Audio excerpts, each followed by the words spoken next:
ውድ ቤተሰቦች እስከዛሬ ድረስ በምንለቃቸው ቪዲዮዎች ምን ያህል እንደተጠቀሙ ለማወቅ አንድ ጥያቄ ይዘንልዎት መጥተናል። የዚህን ጥያቄ መልስ ሁላችሁም በኮሜንት መስጫ ላይ ያስቀምጡልን። ጥያቄው በአንድ ሰው ላይ እየተገለጠ ያለው መንፈስ የመንፈስ ቅዱስ መፍሰስ ኃይል ይሁን አይሁን ለይተን ማወቅ የምንችለው እንዴት ነው? መልሱን በኮሜንት መስጫ ላይ ያስቀምጡልን። የመንፈስ ቅዱስን መፍሰስ ስለተቀበሉ። የመንፈስ ቅዱስን መፍሰስ ከተቀበላችሁ በኋላ በየዕለቱ መንፈሳችሁን መግዛት ያስፈልጋችኋል። እግዚአብሔር የሰላም እንጂ የሁከት አምላክ አይደለም። ስለዚህም እግዚአብሔርን መታዘዝ መማር እንጂ መንፈሳችሁን ከሚገባ በላይ መረን መልቀቅ የለባችሁም። በዚህ ጉዳይ መንፈሳችሁን ከማፈን ለመጠበቅ ኃላፊነቱ የእናንተ ነው። የመንፈስ ቅዱስን መፍሰስ የተቀበላችሁት ለመዝናኛነት አይደለም። አሁን የማያስፈልጋችሁ ከሆነ የመንፈስ ቅዱስን መፍሰስ አትጠይቁ። አንድ ጊዜ በቺፎ የሚኖር አንድ ወንድም የመንፈስ ቅዱስን መፍሰስ ተቀበለ። ከዚያም በመብል ሰዓት እንደገና መንፈስ ቅዱስ በእርሱ ላይ ወረደ። በዚያ ወቅት አስፈላጊ ስላልነበረ ይቅርብኝ ብሎ ወሰነ። ሌላ ጊዜ በባቡር እየተጓዘ ሳለ አሁንም በተጨማሪ የመንፈስ ቅዱስ መፍሰስ ተቀበለ። አሁንም አስፈላጊ ስላልነበረ መቀበልን አልፈቀደም። ይህ ወንድም አስቸጋሪ የሚባሉ ነፍሳትን ወደ መንግስቱ በማምጣት የተሳካለት ሰው ነበረ። የመንፈስ ቅዱስን መፍሰስ የምንቀበለው አስፈላጊ በሆነ ጊዜ እንጂ ራሳችንን ለማዝናናት ወይንም ለመንፈሳዊ ደስታ ያለመሆኑን መርህ መከተሉ ልክ ነበረ። አንድ ሰው ለመጀመሪያ ጊዜ የመንፈስ ቅዱስን መፍሰስ ሲቀበል እውነተኛነቱ አስተማማኝ ሊሆን መቻሉን መቀበል የሚቻል ይመስለኛል። ስለ ኋላው ተሞክሮ ግን እርግጠኛ መሆን አልችልም። ኢየሱስ ለደቀ መዛሙርቱ እንዲህ ሲል ያውጃል፣ እንኪያስ እናንተ ክፉዎች ስትሆኑ ለልጆቻችሁ መልካም ስጦታን መስጠት ካወቃችሁ በሰማይ ያለው አባት ለሚለምኑት እንዴት አብልጦ መንፈስ ቅዱስን ይሰጣቸው። ይህ ቃል ይዘን በፊቱ ብንጠይቅ እግዚአብሔር የሚሰጠን መንፈስ ቅዱስን ነው። ብዙዎች ተገቢ ባልሆነ መነሻ ለምሳሌ የማወቅ ጉጉታቸውን ለማርካት ሲሉ የበላይነታቸውን ወይንም መንፈሳዊነታቸውን ለማሳየት ሲሉ ከእግዚአብሔር ዘንድ የመንፈስ ቅዱስን መፍሰስ ይጠይቃሉ። በዚህም ክፉ መንፈስ የማሳት ስራውን ለመስራት የእግር መረገጫ ያገኛል። ስለዚህም በዚህ ጉዳይ እጅግ መጠንቀቅ ይኖርብናል። ይህን ነገር ምን ይመስል ይሆን በሚል ጉጉት ተነሳስታችሁ ወይንም ራሳችሁን ደስ ለማሰኘት ብላችሁ የመንፈስ ቅዱስን መፍሰስ ከቶውን አትጠይቁ። አስፈላጊነቱ ቁርጠኛ መሆኑ ሲሰማችሁ ብቻ ጠይቁ። በሌላ በኩል መናፍስትን ስለመለየት በተመለከተ በየትኛው ጊዜ የመንፈስ ቅዱስን መፍሰስ ባለበት ሁሉ መንፈስ ከክፉ መሆኑን አለመሆኑን መፈተን ይኖርብናል። በመንፈሳዊው ዓለም የሰለጠነው ክፉ ኃይል በእኛ ጉልበት የምንቋቋመው ስላልሆነ መፈተን ይኖርብናል። በጸሎትና በእምነት መደገፍ ከሚያስፈልገን በላይ በመንፈስ ቅዱስ መፍሰስ መደገፍ የለብንም። እግዚአብሔርን ስናገለግል በጸሎትና በእምነት ከምንደገፈው በላይ በመንፈስ ቅዱስ መፍሰስ መደገፍ የለብንም። በእግዚአብሔር ሥራ ጸሎትና እምነት ፍጹማዊ ግዴታዎች ናቸው። የመንፈስ ቅዱስ መፍሰስ ኃይልን ቢሰጠንም እንደ አቋራጭ መንገድ ልንሻው አይገባም። ጸሎትና እምነት በመንፈስ ቅዱስ መፍሰስ ሊተኩ አይችሉም። አማኞች የመንፈስ ቅዱስን መፍሰስ ሽተው በተሰበሰቡበት ጉባኤ ብዙዎች አለመጠን ለራሳቸው አርነት በመስጠት በኃይል ይጸልያሉ። ይህን አብዝተው ባደረጉ መጠን በመንፈሳዊነት እንደሚልቁ ያስባሉ። ይህ ለበርካታ ችግሮች ይዳርጋቸዋል። መንፈስ ቅዱስ በእኛ ላይ ይለቀቅ ዘንድ አሰራሩን ከውስጠኛው መንፈሳችን መጠንሰስ በነፍሳችን ማለፍና ወደ ሰውነታችን መድረስ እንዳለበት መረዳት አለብን።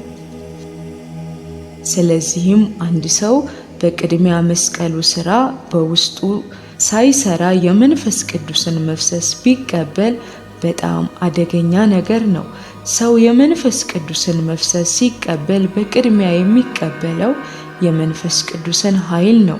ከዚያ ከነፍሱ ብርታትና ከአካሉ ጉልበት ጋር በአንድነት ተጣምሮ ይለቀቃል። ስለዚህም በአማኝ የመስቀሉ ሥራ በውስጡ ካላለፈ የመንፈስ ቅዱስ ኃይል ለመልቀቅ በዚያ መስቀሉ ባልሰራበት ሰው ነፍስና አካል ሲያልፍ ንጹሕ ያልሆነ ቅይጥ ኃይል ይሆናል።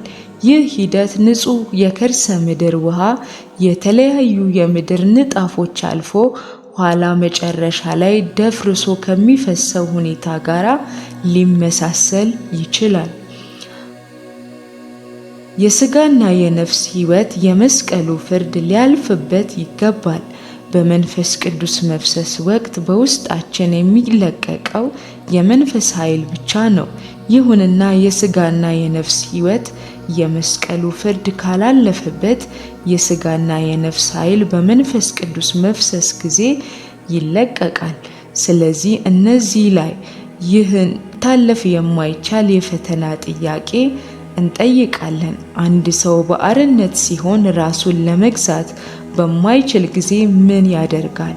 የሥጋ ኃይሉ የመስቀሉ ፍርድ ያለፈበት ሰው በመንፈስ ቅዱስ መፍሰስ ወቅት የሥጋን ኃይሉን ይገለጣል። በነፍሱም እንደዚሁ ነው። የሰውየው ነፍስ መስቀሉ ካልጎበኘው የሚለቀቀው የነፍሱ ኃይል ነው። ለአገልጋዮች አበክሬ ላሳስባቸው የምወደው ነገር የነፍሳቸውን ኃይል መለቀቅ አጥብቀው እንዲከላከሉ ነው። የአካል ብርታት ደካማ ሲሆን የነፍስ ድብቅ ኃይል መገለጥ የበለጠ ቀላል ይሆንለታል።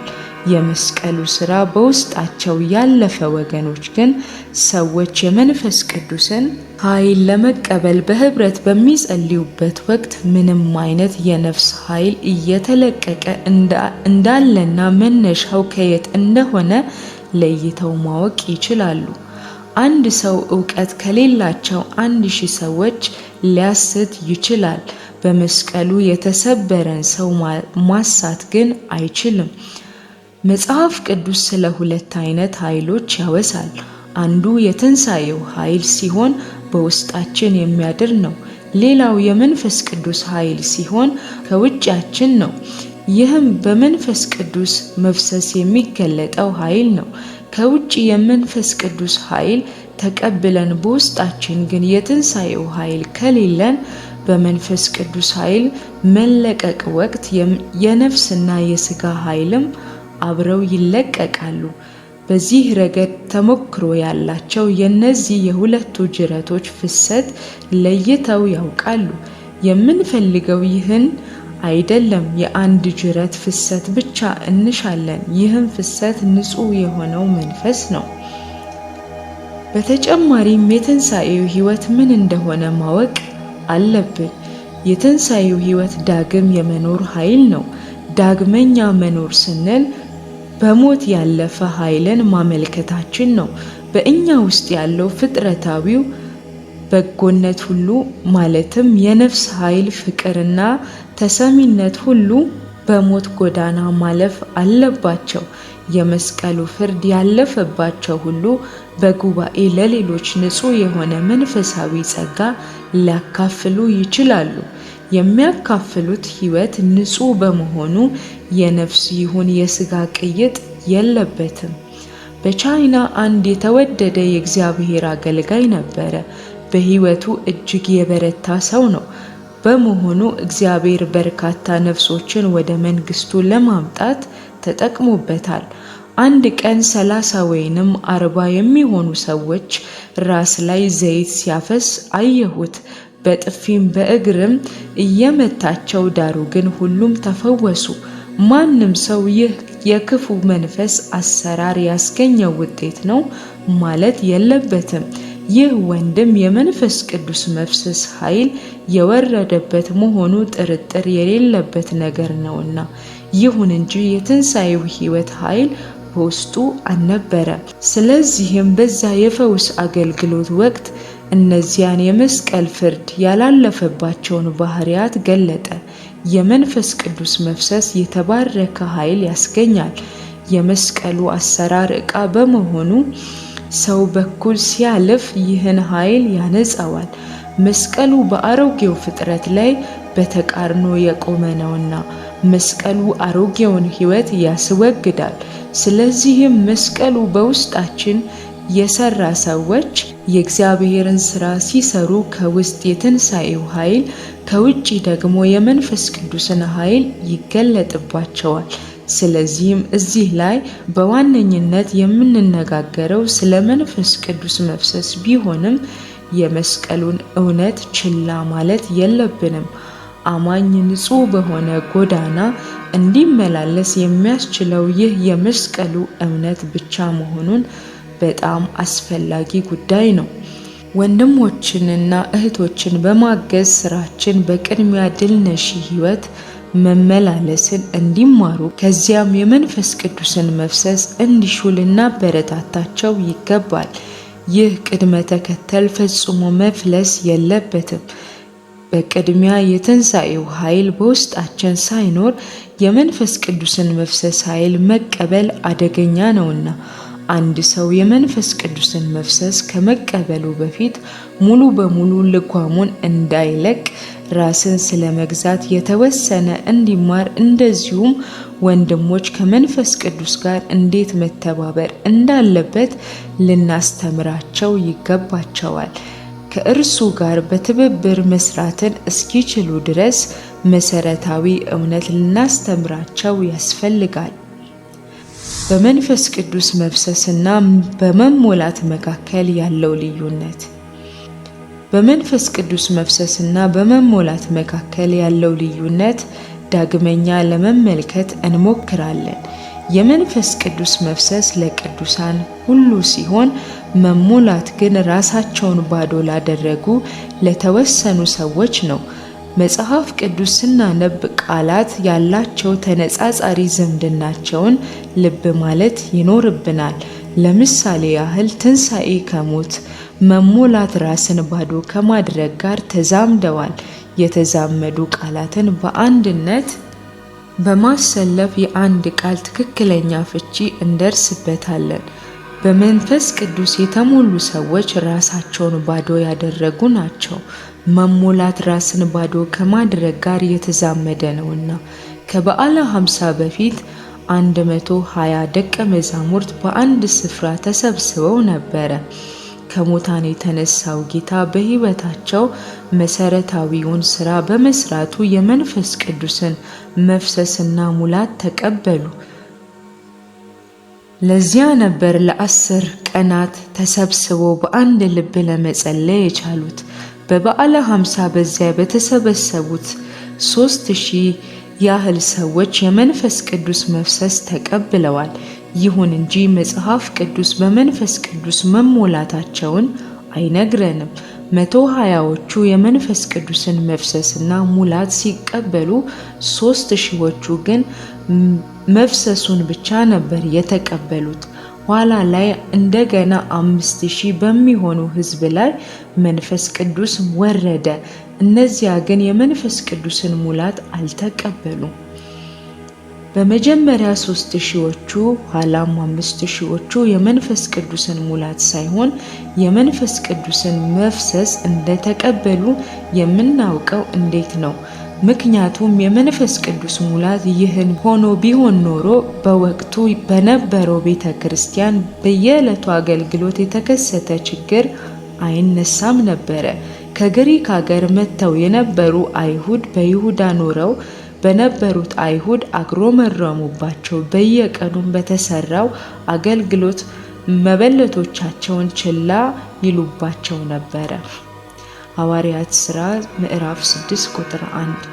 ይህ ክስተት እነዚህ ደቀ መዛሙርት በመንፈስ ቅዱስ እንዳልተሞሉ የሚያረጋግጥ ነው። በዚያም ምክንያት ሐዋርያት ምግብ በማስተናገድ የሚያግዙ 7 ሰዎች ይሾማሉ። እዚያም መንፈስ ቅዱስ የተሞሉ ሰዎች እንደነበሩ ክፍሉ ይነግረናል። መላው ምዕመናን በመንፈስ ቅዱስ የተሞላ ቢሆን ኖሮ አዳዲሶቹ በአማኞች ሙሉ በመንፈስ ቅዱስ የተሞሉ ስለሚሆኑ ከመካከላቸው ሰዎች ለይቶ መምረጥ ባላስፈለጋቸው ነበረ። ይሁን እንጂ እነዛ በሺዎች የሚቆጠሩ አማኞች ሁሉ በመንፈስ ቅዱስ የተሞሉ ስላልነበሩ 7ቱን ለይቶ መምረጥ አስፈላጊ ሆኖ ተገኘ። ይህም በዚያ ወቅት ብዙዎች የመንፈስ ቅዱስን መፍሰስ ቢቀበሉም በመንፈስ ቅዱስ እንዳልተሞሉ ያረጋግጥልናል። የመንፈስ ቅዱስን መፍሰስ ወደ ሰማይ ያረገው ጌታ በእምነታችን የተነሳ በእኛ ላይ ያፈሰሰው ነው። ይህ ከሕይወት ጋር ያለው ዝምድና ኢምንት ነው። የመንፈስ ቅዱስ ሙላት ግን ከሙታን የተነሳው ጌታ ስለመታዘዛችን የሚያካፍለን እንደመሆኑ ከእኛ ቅድስናን ይጠይቃል። በመንፈስ ቅዱስ መሞላት ብትሹ ራሳችሁን ባዶ ማድረግ ይኖርባችኋል። ይህ ሙላት መብራብና አልረካሁም ማለት አለባችሁ። በዚህ መንገድ ብቻ ነው ልትሞሉና ልትረኩ የምትችሉት። ዘወትር ባዶ መሆን፣ ዘወትር መራብ ይኖርባችኋል። ይህ ሲሆን በመንፈስ ቅዱስ ትሞላላችሁ።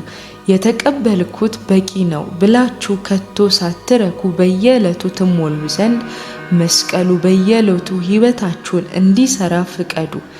ልክ ድል ነሺ ሕይወት መኖር ስታቆሙ ያኔ በመንፈስ ቅዱስ መሞላት ይቋረጣል።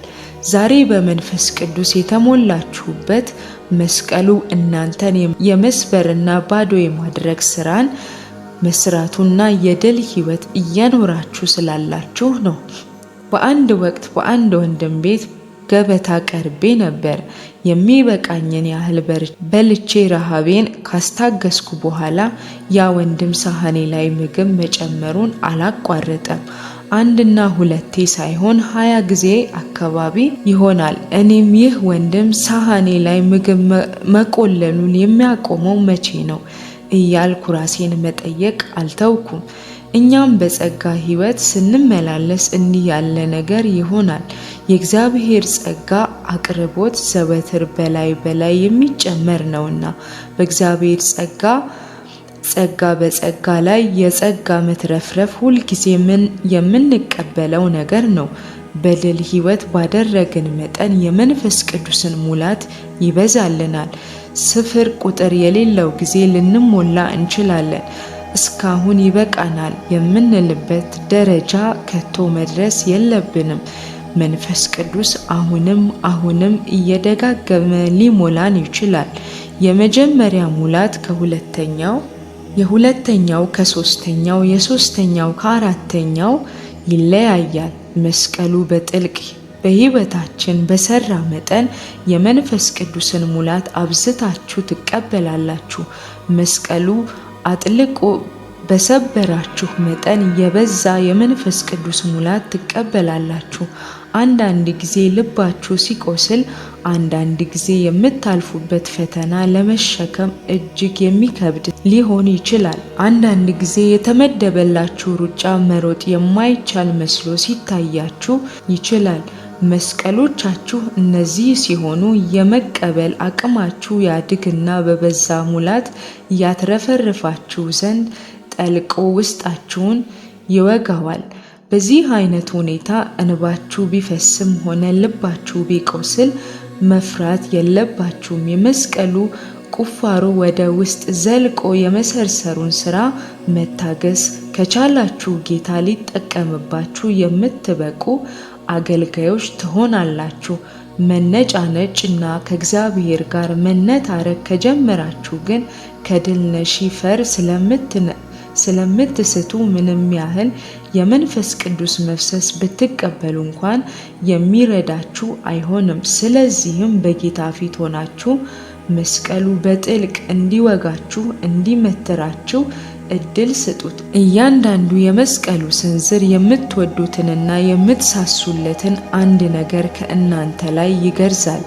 እነዚህ የስንዝር ምቶች ጸጋ የመቀበል አቅማችሁ የሚያሳድግ የመስቀሉ ስራዎች ናቸው።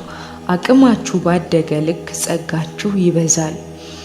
አንድ ሰው በመስቀሉ እንደተሰበረ፣ እንደተወጋ፣ በመንፈስ ቅዱስም እንደተሞላ ሊያስብ ይችላል። እንደ እውነቱ ከሆነ ግን በውሃ የተሞላ ቅል ብቻ ማለት ነው። ይህ እውነተኛ መከራ ወይንም እውነተኛ መሞላት ሊባል አይችልም። መሻቶቻችሁን የሚያቃርኑ ነገሮች ከፊት ለፊታችሁ ሲጋረጡ በተገቢ መንገድ ምላሽ ከሰጣችሁና ጸጋ የመቀበል አቅማችሁ ሊያሳድጉላችሁ ይችላል። በዚህ አይነት ጉዳዮች ራሳችንን ለእግዚአብሔር ፈቃድ ባስገዛንና መስቀሉ እንዲወጋን በፈቀድንለት ልክ መንፈስ ቅዱስ ዳግመኛ እንዲሞላን እድል እየሰጠነው ነው።